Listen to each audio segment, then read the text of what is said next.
தமிழ் சினிமாவில் இருக்க ஒரு சில சீன்ஸ்லாம் பார்க்கும்போது எப்படா அப்படிங்கிற மாதிரி இருக்கும். அப்படியே அந்த சீன்களை வாங்க பார்க்கலாம். இது மூவி மிஸ்டேக் எபிசோட் 9. நம்ம எல்லாருமே நம்ம சிவகார்த்திகேயன் நடிச்ச ரஜினி முருகன் படத்தில் வர ஓ மேல ஒரு கண்ணு சாங் கேட்டிருப்போம். அந்த சாங்கோட கிளைமேக்ஸில் வாழை மரத்தை அருவாளால் வெட்டுற மாதிரி முடிச்சிருப்பாங்க.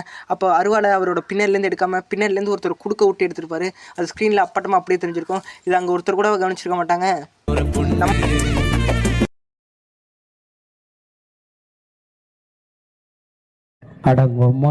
லிஸ்ட்டில் ரெண்டாவது என்ன படம் இருக்குன்னு தெரிஞ்சுமா நம்ம சேனல் சப்ஸ்கிரைப் பண்ணிட்டு வீடியோ பாருங்கள். அப்போ தான் நம்ம சேனல் 10K ரீச் ஆகும். லிஸ்ட்டில் முதல்ல இருக்குது நம்ம பிரபாஸ் நடிச்ச பாகுபலி 2 மூவி எல்லாரும் பார்த்துருப்போம். அந்த படத்தோட இன்ட்ரோ சீனில் உடச்சிக்கிட்டு புளியர் சிலை தள்ளிட்டு வர மாதிரி நம்ம பிரபாஸுக்கு இன்ட்ரோ வச்சிருப்பாங்க.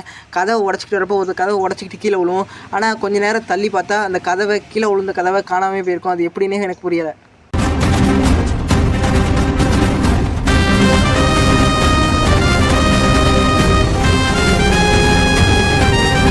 இது மாதிரியான இன்ட்ரெஸ்டிங்கான வீடியோலாம் பார்க்கணும்னு நினச்சிங்கன்னா நம்ம சேனலுக்கு மறக்காமல் ஒரே ஒரு சப்ஸ்கிரைப் பண்ணிட்டு போங்க.